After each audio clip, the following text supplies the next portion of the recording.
कि आप अगर कपड़े धो रहे हो तो अपने जो अंडरगारमेंट्स होते हैं वो चुन्नी के नीचे छुपा के सुखाती है, वो डायरेक्ट धूप नहीं लगाती। उससे क्या होता है, ना तो उसके कीटाणु मरते हैं, ना वो अच्छी तरह से सूख पाते हैं। तो ये सबसे बड़ा मेन कारण होता है फंगल इन्फेक्शन का।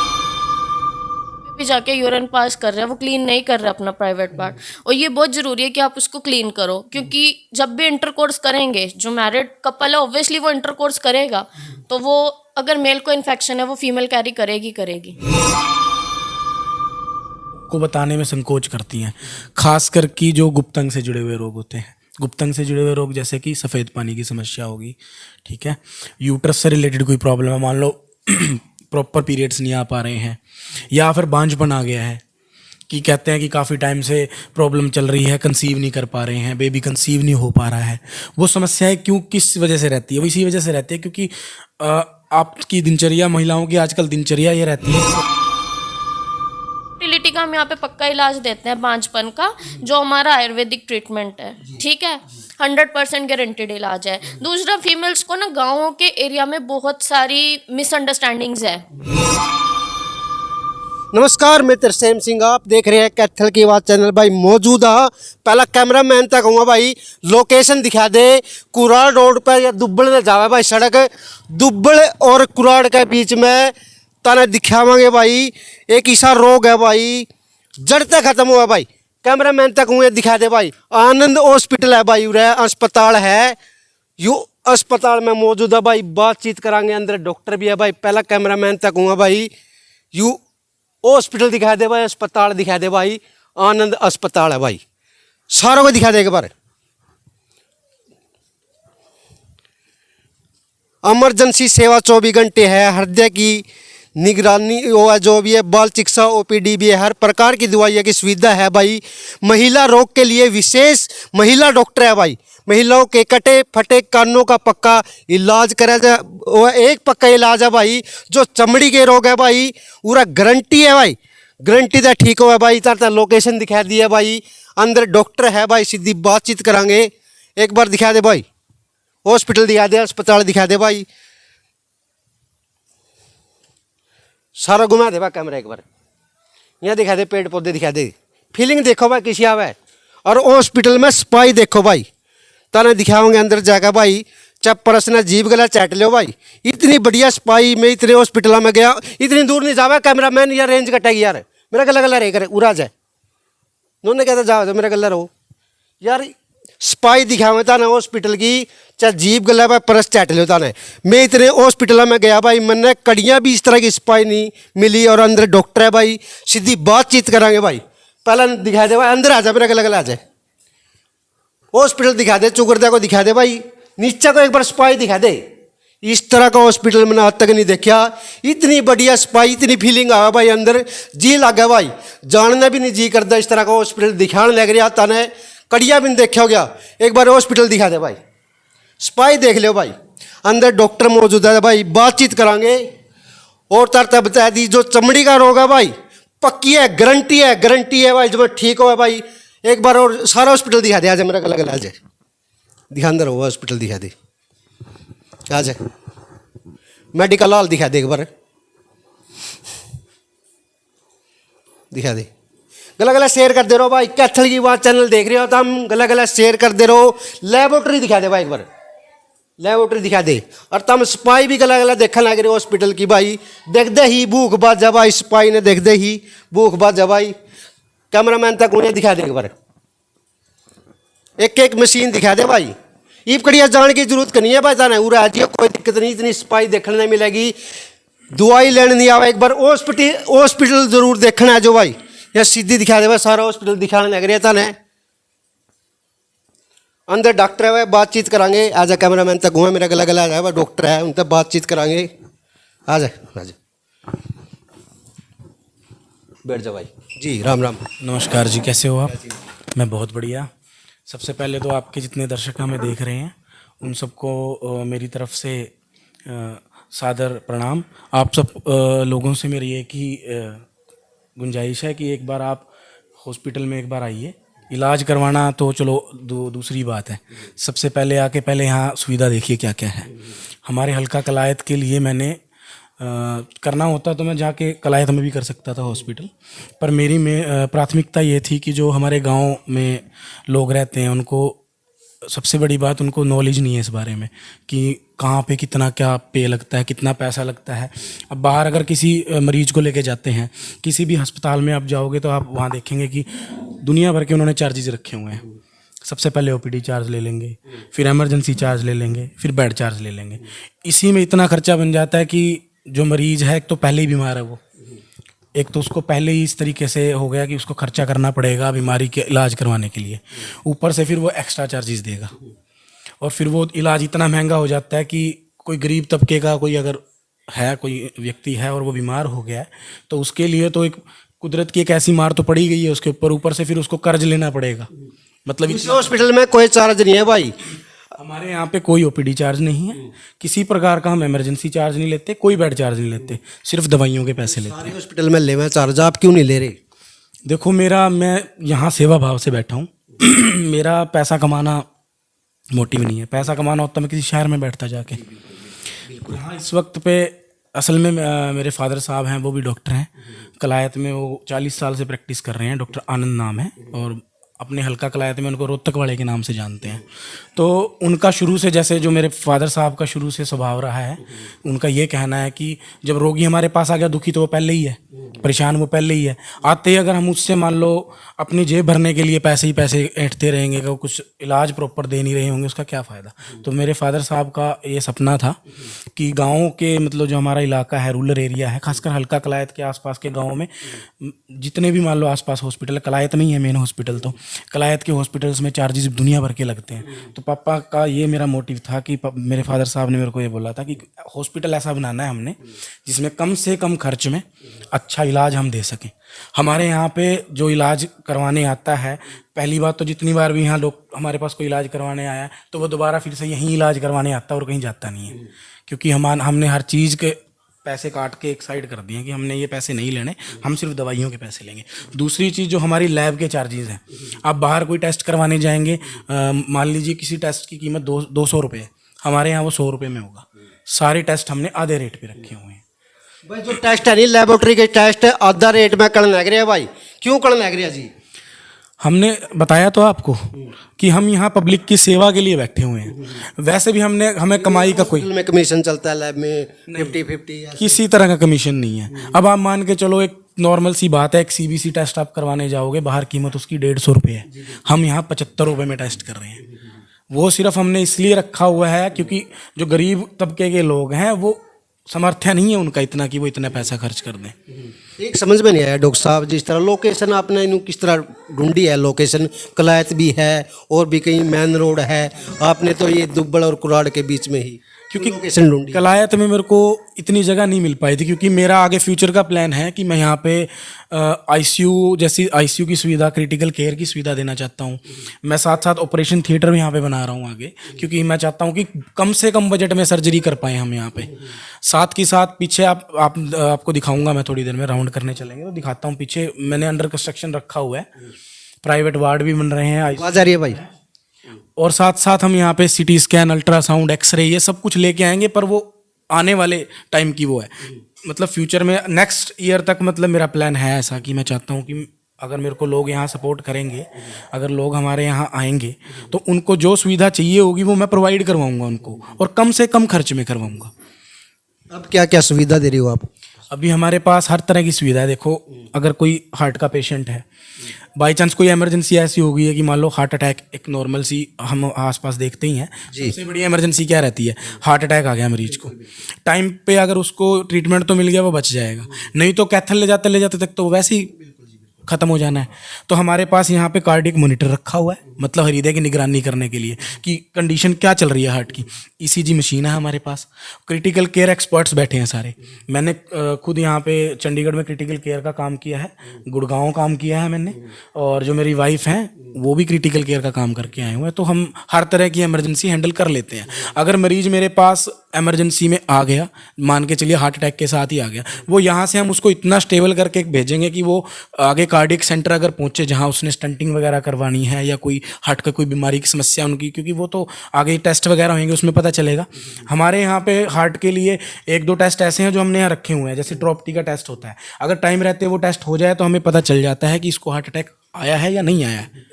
ठीक है, लगातार मरीज आ रहे हैं, उनका क्या कहना है मरीजों का? आप कब से सेवा दे रही हैं? मरीजों की अच्छी फीडबैक है। मैं यहाँ कम से कम ये मान के चलिए 14 फरवरी की ओपनिंग थी, तो 10-11 मंथ मेरे को हो गए हैं यहाँ पे।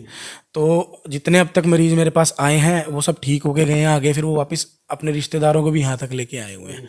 मतलब मैंने आज तक कोई एडवर्टाइजमेंट नहीं करवाई। आपने देखा होगा, आप कब से रिपोर्टिंग कर रहे हैं, आपने कभी नोटिस नहीं किया होगा मेरी कहीं ऐड देखी हो आपने। वो रीज़न क्या रहा, क्योंकि मैं चाहता था कि मैं 8-10 महीने जो हमारे आसपास के गांव हैं वहाँ उनको मैं सेवाएं अपनी दूं, ताकि फिर आगे फिर मान लो अगर आप एडवर्टाइजमेंट की जहाँ तक बात, अगर किसी को पता चलता है तो मेरी यही एडवर्टाइजमेंट है कि मेरा मरीज़ आगे बोल रहा है कि भाई मैं ठीक हो गया हूँ, आप चलिए उस हॉस्पिटल में आप दिखाइए। तो मेरे लिए तो मेरा काम ही एडवर्टाइजमेंट है, मुझे ज़रूरत नहीं है किसी और चीज़ की। मैं यही चाहता हूँ कि मेरे मरीज़ ठीक रहें। चलो ये तो परिस्थितियों की विडंबना है कि मेरी आजीविका है जो वो मरीजों के मतलब बीमार लोगों पे चलती है, पर ये मेरा एक सौभाग्य भी है कि भगवान ने मेरे को ऐसा सामर्थ्य दिया है कि मैं उनकी सेवा कर सकूं। तो भाव तो सेवा का ही है, पैसा कमाने का कोई भाव नहीं है, पर वो है कि आजीविका चलाने के लिए मुझे भी कुछ ना कुछ लेना पड़ता है ताकि मैं अपना पेट पाल सकूं। महिला को लिए क्या विशेषता है? महिलाओं के लिए, जैसे महिलाओं के कुछ ऐसे रोग होते हैं जिनका आसपास में बताने में मतलब मरीज संकोच करता है, क्योंकि मेनली महिलाओं का ये रहता है कोई महिला डॉक्टर ही मिले। तो हमारे यहाँ पे महिला डॉक्टर मिलेगी आपको।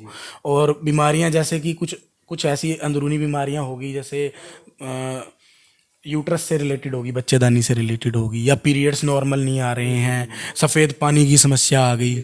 ठीक है, कुछ समस्याएं तो ऐसी है जो महिलाएं अपने रोग को बताने में संकोच करती हैं, खासकर कि जो गुप्तांग से जुड़े हुए रोग होते हैं। गुप्तांग से जुड़े हुए रोग जैसे कि सफ़ेद पानी की समस्या होगी, ठीक है, यूट्रस से रिलेटेड कोई प्रॉब्लम है, मान लो प्रॉपर पीरियड्स नहीं आ पा रहे हैं, या फिर बांझपन आ गया है कि कहते हैं कि काफ़ी टाइम से प्रॉब्लम चल रही है, कंसीव नहीं कर पा रहे हैं, बेबी कंसीव नहीं हो पा रहा है। वो समस्याएं किस वजह से रहती है? वो इसी वजह से रहती है क्योंकि आपकी दिनचर्या, महिलाओं की आजकल दिनचर्या ये रहती है कि प्रॉपर हाइजीन नहीं रख पाती हैं, साफ़ सफाई प्रॉपर नहीं रखती हैं, उस वजह से भी ये बीमारी आ जाती है। और सफ़ेद पानी होने का कारण भी मतलब 2-3 तरह के कारण हैं। एक कारण हो गया कि उनको कोई फंगल इन्फेक्शन आ गया है, फंगल इन्फेक्शन आ जाता है वो जब साफ़ सफाई नहीं रखते हैं तब एक परेशानी होगी। दूसरी परेशानी होगी कि आपने यूट्रस की हेल्थ अच्छी नहीं रखी हुई है, बच्चेदानी है जो उसको प्रॉपर नरिशमेंट नहीं मिल पा रहा है, तो वो चीज़ हम रूल आउट करते हैं कि मेन समस्या है किस चीज़ की, फिर उसका इलाज होता है। तो हमारे यहाँ बांझपन का भी इलाज हम करते हैं, इनफर्टिलिटी का, मतलब जिन महिलाओं में इनफर्टिलिटी या बांझपन की समस्या रहती है तो हम आयुर्वेदिक ट्रीटमेंट है हमारा, उसमें कोई अंग्रेजी दवाई नहीं देते हैं, आयुर्वेदिक ट्रीटमेंट। और कुछ दिनचर्या, कुछ डाइट चार्ट देंगे उनको फॉलो करने को कि क्या खाना है क्या नहीं खाना है। कई बार हम गलत आहार विहार भी कर लेती हैं महिलाएं, उसकी वजह से भी उनको परेशानी आने लग जाती है। तो हमारे यहाँ एक बार इस चीज़ को लेके भी विजिट करना बनता है, एक बार आइए, खाली एक बार आके बातचीत करिए। चलो, डिग्री कहाँ से प्राप्त की आपने, कहाँ कोर्स किए आपने? डिग्री मैंने देशभगत यूनिवर्सिटी से पास आउट करी है, मंडी गोविंदगढ़ में हमारी यूनिवर्सिटी है, तो वहाँ से पास आउट की है। उसके अलावा मैंने हाइपरटेंशन वगैरह के जो डिप्लोमा, हाइपरटेंशन में डिप्लोमा कर रखा है, और अनकंट्रोल्ड शुगर के लिए मैंने डिप्लोमा किया हुआ है। उसके अलावा क्रिटिकल केयर में मैंने काम किया है, अच्छे डॉक्टर्स के साथ काम किया है जिनसे मैंने सीखा है। वो इस वक्त पे जैसे अमनदीप सर हैं, डॉक्टर अमनदीप हैं, वो 40s में कंसल्टेंट हैं जनरल मेडिसिन के, तो उनके अंडर काफ़ी टाइम तक मैंने काम किया है। उसके अलावा डॉक्टर अर्पित कक्कड़ हैं, एम केयर हॉस्पिटल में हैं, उनके अंडर काम किया है। बहुत सारे ऐसे एक्सपर्ट्स हैं जिनके साथ मैंने काम किया है। चलो दिखाओगे? हाँ जी, हाँ जी। कोई भी हमने यहाँ पे जेनरिक दवाइयाँ नहीं रखी हुई, हमारे पास सारी की सारी एथिकल स्टैंडर्ड कंपनी की दवाइयाँ हैं, क्योंकि मेरा ऐसा रहता है कि मैं मरीज की अगर कोई बीमारी है तो उसके साथ कोई कॉम्प्रोमाइज़ नहीं कर सकता। अच्छी क्वालिटी की दवाइयाँ यूज़ करते हैं ताकि मरीज को जल्दी से जल्दी राहत मिले। उसके अलावा हमारे पास आयुर्वेदिक दवाइयाँ भी रखते हैं, क्योंकि आयुर्वेद में भी मेरी अच्छी खासी प्रैक्टिस है। जैसे पेट के रोगों के लिए आयुर्वेदिक दवाइयाँ हैं हमारे पास, स्किन के रोगों के लिए है, जैसे चमड़ी के रोग होते हैं उसमें हमारा बेसिकली जो ट्रीटमेंट रहता है वो रहता है एलोपैथी प्लस आयुर्वेदा। एलोपैथी किस काम आती है? एलोपैथी में क्या है, हम पेशेंट को क्विक ट्रीटमेंट देना पड़े, जैसे कोई इमरजेंसी में आ गया तो वो तो उसको तो एकदम से ट्रीटमेंट चाहिए ना। अगर पेट में दर्द हो गया तो मैं उसको आयुर्वेद तो दे नहीं सकता। हाँ, एकदम से हम जैसे एलोपैथी से ट्रीटमेंट करेंगे, बाद में उसका आयुर्वेदा से ट्रीटमेंट कंटिन्यू रखते हैं, ताकि कम से कम साइड इफ़ेक्ट्स के साथ कोई साइड इफ़ेक्ट ना आए पेशेंट को, कोई और समस्या ना आए। क्योंकि अंग्रेजी दवाइयाँ यूज़ करेंगे तो उससे क्या रहता है, कुछ साइड इफ़ेक्ट्स रहते हैं। तो आयुर्वेद में अगर लंबा ट्रीटमेंट हमसे पेशेंट लेना चाहेगा, जैसे चमड़ी के रोग के लिए लेना चाहेगा, तो उसकी हमारे पास अवेलेबिलिटी है। आपने सरकारी जॉब के लिए अप्लाई नहीं किया? सरकारी जॉब के लिए अप्लाई मैंने किया था, मतलब मैं पहले मेरी सोच ये थी कि मैं सरकारी जॉब करूं, पर सरकारी जॉब में ऐसा था कि मैं अपनी मर्जी से ट्रीटमेंट नहीं कर सकता था, क्योंकि सरकारी हॉस्पिटलों में तो लिमिटेड दवाइयाँ रहती है, लिमिटेड स्टॉक रहता है। पर मेरा कुछ ऐसा था, प्लान था कि मैं चाहता था कि मैं अपना एक हॉस्पिटल बनाऊं, कम से कम खर्च में अच्छा ट्रीटमेंट दूं और दवाइयाँ मैं अपनी मर्जी की यूज़ करूं। सरकारी हॉस्पिटल में तो जो स्टॉक गवर्नमेंट से आता है तो वही यूज़ करना पड़ेगा ना, इस वजह से। लेबोरेटरी भी है जी यहाँ? जी, ये लैब है हमारी यहाँ पे, हर तरह के टेस्ट अवेलेबल हैं। दिखा दे भाई। हर तरह का यहाँ पे हमारे पास टेस्ट हो जाता है और आधे रेटों में होता है। जैसे मान के चलिए, मैंने पहले भी आपके सामने डिस्कस किया था, मान लो कोई टेस्ट अगर 200 में हो रहा है तो हमारे यहाँ 100 रुपये में हो जाएगा। वो सिर्फ इसलिए ताकि मरीजों की जेब पे इतना इफेक्ट ना पड़े। सफाई कैसे रख रहे हो आप, मेरे ये नहीं समझ। अब हॉस्पिटल है, हॉस्पिटल में सफाई रखनी बहुत ज़रूरी है। अगर हॉस्पिटल में ही नहीं सफाई होगी तो मरीज, एक तो पहले से मरीज बीमार होके आ रहा है, यहाँ पे कोई सेकेंडरी इन्फेक्शन कैरी करके जाएगा, उसका क्या फ़ायदा। कई कलायत में हॉस्पिटल देखिए सफाई नहीं, हमारे यहाँ तो हर तरह आपको सफाई मिलेगी। बाहर कुत्ते ऐसे? नहीं, हमने यहाँ पे इस चीज़ के लिए कोई कॉम्प्रोमाइज़ नहीं किया हुआ। साफ मैडम मिल गई भाई, मन है मैडम तब बातचीत करांगे। कैमरा मैन तक कहूँगा मेरा गले आ जाए भाई, आ जाए जी। राम नमस्कार जी। ठीक हो मैम? हाँ जी, आप बताओ, आप कैसे हो? बढ़िया जी बढ़िया। तो डॉक्टर साहब करे थे भांज के लिए ऐसी सुविधा क्या क्या हाँ जी, यहाँ पे हमारे पास ना इनफर्टिलिटी के लिए बहुत सी लेडीज़ होती है, वो ना एक्चुअल में शाय फील करती है, शर्माती है कि हम अगर आदमी के पास जा रहे हैं तो हम उससे अपनी प्रॉब्लम शेयर कर पा रहे हैं नहीं। इसीलिए हमने बेसिकली यहाँ पे फीमेल प्रेफर की है कि ताकि जितनी भी, मेनली ये चीज़ गाँव की औरतों में होती है, शहर की औरतें तो चली जाती है किसी भी डॉक्टर के आगे जाके खुल के अपनी प्रॉब्लम बता देती है।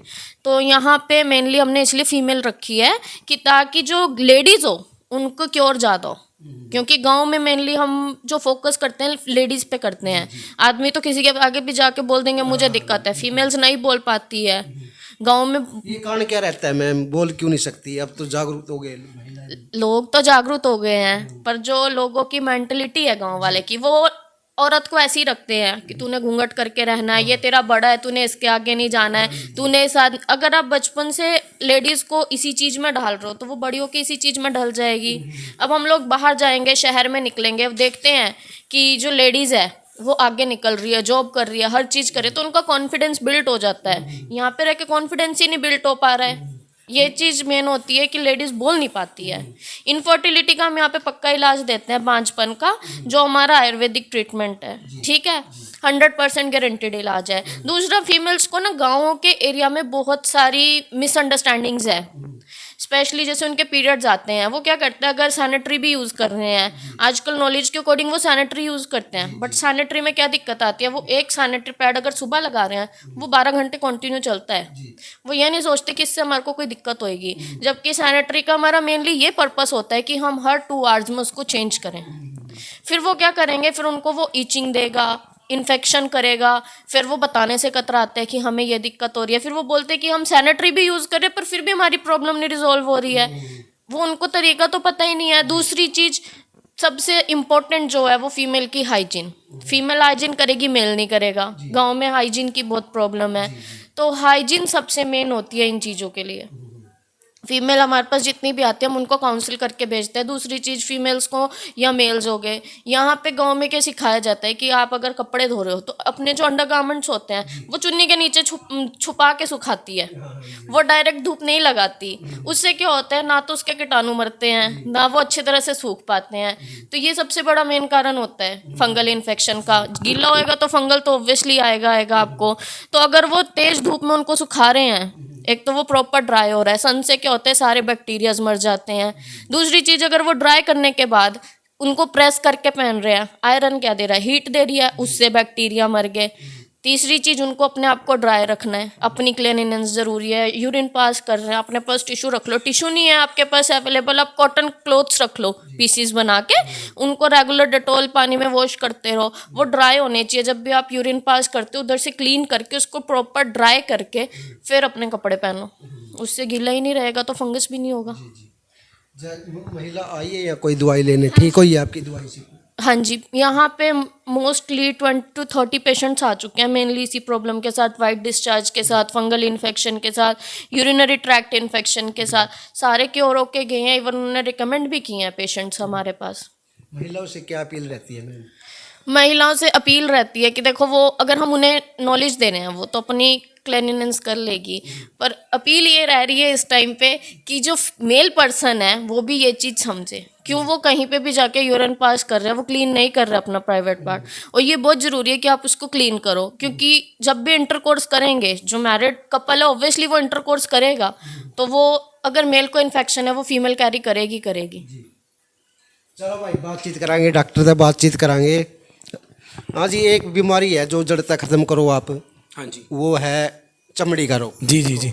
चमड़ी के रोग में हमारी जो मेरे फादर साहब हैं उनकी 40 साल से प्रैक्टिस है, तो उनसे मैंने काफ़ी चीज़ें सीखी है। दूसरी चीज़, हमने मरीज़ पीछे से हम देखते आ रहे हैं, क्योंकि बचपन से हम, हाँ जी जी, तो ये मान के चलिए हम स्कूल टाइम से मैं पापा के साथ प्रैक्टिस पे हूँ, तो उनसे मैंने स्किन का अपना बहुत सारा काम सीखा है। ऐसा नहीं, हम आइडेंटिफाई कर लेते हैं, अगर टाइम पे हम बीमारी आइडेंटिफाई कर लेंगे तो उससे क्या रहेगा कि ट्रीटमेंट अच्छा कर पाएंगे। अब बेसिकली क्या रहता है, अगर कहीं आप चमड़ी का रोग किसी के डॉक्टर के पास जाओगे, वो क्या करता है, मेनली स्टीरॉयड यूज़ करता है। स्टीरॉयड्स क्या होते हैं, मैं अपने दर्शकों को बताना चाहूँगा। स्टीरॉयड्स एक तरह से एक इस तरीके की इंजेक्टेबल्स होते हैं या दवाई होती है खाने की, वो क्या करते हैं, वो बीमारी को कवर अप कर देते हैं, ढक देते हैं। आपने जैसे स्टीरॉयड यूज़ करना शुरू करोगे, स्टीरॉयड्स जैसे ही यूज़ करना शुरू करोगे, जैसे चमड़ी के रोग के लिए स्टीरॉयड खा रहा है कोई, जब तक वो स्टीरॉयड खाएगा तब तक तो वो बीमारी दिखेगी नहीं। मान लो चमड़ी का कोई रोग है, आपने स्टीरॉयड खा लिया, इंजेक्शन लगवा लिए स्टीरॉयड्स के, और आज के टाइम में यही ट्रीटमेंट चल रहा है। आप कहीं भी जाएंगे ना, बड़े से बड़े किसी डर्मेटो के पास भी जाओगे, वो एट द एंड क्या करता है, क्योंकि लोगों की एक मेंटालिटी बनी हुई है कि हमारा जो रोग है वो जल्दी से जल्दी ठीक हो जाए, तो वो उसमें क्या करेगा, स्टीरॉयड ही देगा। तो स्टीरॉयड की वजह से क्या रहता है, एक तो बीमारी कवर अप हो जाती, छुप जाती है, रोग छुप गया। तो लोग क्या कहते हैं, जी हम दवाई खाते हैं जब तक तो ठीक रहते हैं, बाद में फिर समस्या हो जाती है। जब तक आप जड़ नहीं पकड़ोगे बीमारी की, तब तक वो बीमारी नहीं जाएगी। तो हमारा क्या रहता है, हम जड़ पकड़ते हैं बीमारी की, कि ये बीमारी का कारण है क्या, कि बीमारी किस वजह से है, स्किन किस वजह से। कई बार क्या होता है, कुछ अनुवांशिक बीमारियां भी आती है। जैसे एक बड़ी गंभीर समस्या है लोगों में, सोराइसिस बोलते हैं जिसको। सोराइसिस एक ऐसी बीमारी है, उसका कोई परमानेंट क्योर नहीं है, परमानेंट कोई इलाज नहीं है, किसमें, एलोपैथी में। लेकिन आयुर्वेदा से आप उसको रोकथाम करके रख सकते हैं। जैसे एक बार आप प्रॉपर ठीक हो गए, क्या है कि उसका कोई इलाज नहीं है। एक तरह से वो स्किन कैंसर है। स्किन कैंसर क्यों बोलते हैं, क्योंकि उस बीमारी में जो स्किन की चमड़ी के ऊपर की परत है वो धीरे धीरे शेड होती जाती है और चमड़ी पतली होती जाती है।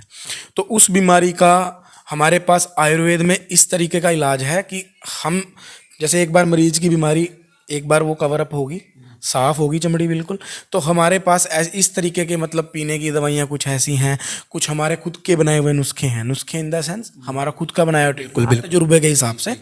तो उससे क्या है, रोकथाम रहेगी बीमारी की, मतलब वो बीमारी उतनी उभर के नहीं आएगी। बेसिकली क्या रहता है, एक बार मान लो हाथ पे शुरू होगी, अगर आप उसका प्रॉपर इलाज नहीं करवाओगे, फैलती फैलती फैलती सिर में भी चली जाएगी, नाखूनों में भी आ जाएगी। बिल्कुल ठीक है। तो हमारे यहाँ उस चीज़ का इलाज है। उस चीज़ का ये नहीं बोलूँगा कि मैं वो पक्के तरह से तौर पे ठीक हो जाएगी, क्योंकि जिस बीमारी का पूरा इलाज ही नहीं है। हाँ, हमारे यहाँ से ऐसा हो जाएगा कि हम आयुर्वेद की दवाइयाँ लास्ट में कंटिन्यू करवा देंगे पेशेंट की, ताकि ना तो उसके ऊपर कोई बैड इफेक्ट हो, क्योंकि स्टीरॉयड देंगे तो उसका तो बैड इफेक्ट भी आएगा। अब स्टीरॉयड का क्या बैड इफेक्ट आता है, फेफड़े खराब हो जाते हैं, फेफड़ों में बड़ा गंदा इफेक्ट रहता है, लीवर खराब हो जाएगा। स्टीरॉयड अब देखो, आपने कोई 4 mg की डोज में कोई स्टीरॉयड यूज़ करना स्टार्ट कर दिया, 4 mg दे दी, एक वक्त आएगा वो 4 mg काम करना बंद कर देगा, आपको उसकी डोज बढ़ानी पड़ेगी। 8 mg डोज पे चला गया, 16 mg तक की डोज पे चला जाता है। ठीक है। तो उससे क्या रहेगा, फेफड़े धीरे धीरे, लंग की कैपेसिटी खत्म हो जाएगी और पेशेंट का हिसाब किताब रहेगा। वो चमड़ी के रोग से तो जूझ ही रहा था, साथ साथ उसको फेफड़ों के भी रोग हो गए। एक कान की समस्या है कि छेद हो जाता है, उसको ठीक करते हैं। हाँ जी, हाँ जी। कान का ऐसा है, जो लेडीज जैसे कान में भारी कोई ज्वेलरी डाल ली, उस वजह से कान फट गए, या बच्चे ने कान खींच दिया, कान फट गया। तो हमारे यहाँ हम सर्जिकली, मतलब हमारा एक पुराना मतलब टाइम से पापा की प्रैक्टिस है, तो उनसे सीखता आया हूँ। तो मैं हमारा उसमें काम रहता है कि हम कान को फिर से, मतलब जैसे अब अगर वो फट गया है तो उसको स्टिचिंग करके सीलते हैं हम उसको बेसिकली, तो उसको पहले जैसा बना देंगे। कहने का मतलब ये है, आप डिफरेंस नहीं बता पाओगे तरसेम जी कि कान ये पहले फटा हुआ था, इतना मतलब हम वो कर देते हैं उसको। चलो एक लोकेशन बता दो, कहाँ हॉस्पिटल है, आपका मोबाइल नंबर। ठीक है, ये लोकेशन रहेगी हमारी कुराड़ से, जब जैसे ही आप दुब्बल रोड पे चढ़ोगे तो दुब्बल और कुराड़ के बीच में है ये लोकेशन। आप गूगल पे सर्च करोगे आनंद हॉस्पिटल कुराड़, तो गूगल आपको डायरेक्शन भी दे देगा, हमारी ये बेसिकली लोकेशन दिखाता है वो। और मोबाइल नंबर रहेगा हमारे जो हॉस्पिटल की इमरजेंसी हेल्पलाइन नंबर है वो है 88 160 30 010, और जो मेरा पर्सनल नंबर है वो है 90 534 35 789। कोई हॉस्पिटल का नंबर है? हॉस्पिटल का बता रहा हूँ, 88 160 30 010। ये हमारी हेल्पलाइन 24 घंटे खुली है, आप किसी भी टाइम कॉल कर सकते हो। जो मेरा पर्सनल नंबर रहेगा वो रहेगा 90 534 35 779। कलायत हल्के की जनता से क्या अपील रहेगी? कलायत हल्के में मैं वहीं पैदा हुआ हूँ, वहीं पला बड़ा हूँ, तो ऑलमोस्ट सब मेरे को जानते हैं, पर उनको ये नहीं पता होगा अब तक भी कि मैंने यहाँ हॉस्पिटल। तो आपके चैनल से मैं उन सब भाइयों से और सब माताओं से सबसे अनुरोध करूँगा कि मेरे यहाँ एक बार आप आके विजिट करिए, हॉस्पिटल में सुविधाएं देखिए। इलाज करवाना ना करवाना वो आपका अपना पर्सनल ओपिनियन रहेगा, लेकिन एक बार आके सुविधाएं देखिए क्या कुछ हमने यहाँ रखा हुआ है। और सेकंड थिंग, जो मतलब कलायत हल्के में मुझे जानते हैं, मेरे को बाय नेम जानते हैं या मेरे से जुड़े हुए हैं, उन सब से भी अपील करूँगा कि भाई मैंने यहाँ हॉस्पिटल कर लिया है, हॉस्पिटल यहाँ आप सबकी सुविधा देने के लिए ही किया है। आपका ये हॉस्पिटल है, एक आम आदमी के लिए बनाया गया है, तो ये आम आदमी का एक खास हॉस्पिटल है। आम आदमी का खास किस लिए बोल रहा हूँ, क्योंकि यहाँ पे आप कम से कम खर्च में अच्छी सुविधाएं, अच्छी हेल्थ केयर आपको यहाँ मिलेगी। चलो भाई, कैमरामैन तक एक बार मेरा गला आ जाए, एक बार और दिखा दे तो बैठता है वो, परंतु आप मना रहे थे वो तो कौन दिखाई जी आपको दिखाता हूँ, आइए। तो अभी फिलहाल के लिए ये यहाँ पे अंडर कंस्ट्रक्शन है। जमीन तो बहुत काफी है डॉक्टर साहब। ये इसीलिए ली हुई है मैंने तरसेम जी, ये इसीलिए ली है, और सिटी स्कैन, अल्ट्रासाउंड, किसी भी सुविधा की कमी ना रहे, क्योंकि मैं कैथल जाने की लोड़ ही नहीं है मरीजों को। इसीलिए हॉस्पिटल बनाया है तरसेम जी। हम ये चाहते हैं कि हमारे जो आसपास के लोग हैं उनको कैथल जाने की ज़रूरत ना पड़े। देखो, रोगी एक तो पहले ही परेशान हो गया, रोग हो गया उसको, दूसरा फिर उसको ले जाने में अगर कुछ क्रिटिकल इमरजेंसी ऐसी आ गई, बाई चांस मान के चलिए दौरा पड़ गया एक मरीज को, उसको जब तक आप कैथल लेके जाओगे आधा तो वो वैसे ही ख़राब हो लेगा रास्ते में। तो हमारे यहाँ हर तरह की सुविधा है, कोई परेशानी वाली बात नहीं है। और एक और बात मैं आपके चैनल के माध्यम से बोलना चाहूँगा, कोई गरीब तबके का लोग कोई है, व्यक्ति है, वो इलाज करवाने में समर्थ नहीं है, पैसे खर्च नहीं कर सकता जी, पैसे नहीं खर्च कर सकता, वो मेरे हॉस्पिटल में आ सकता है, मैं उसका फ्री ट्रीटमेंट करूंगा। फ्री जी, कैसे मेरा समझ में नहीं आ रहा है, मेरा चैनल में चैनल के माध्यम से मैं बोलूँगा, आप यहाँ आइए। आपका अगर सामर्थ्य नहीं भी है पैसे देने का, कोई बात नहीं है, लोक सेवा में मैं फ्री भी इलाज कर दूंगा, कोई दिक्कत नहीं है। सुन ली भाई, कोई गरीब आदमी है भाई, फ्री में इलाज कराएंगे, डॉक्टर साहब का कहना है यूं। बिल्कुल जी। चलो भाई, तरता हॉस्पिटल दिखा दिया भाई, खोलांगे सबके राज, देखने लग रहे थे कैथल की आवाज। जय हिंद, जय भारत।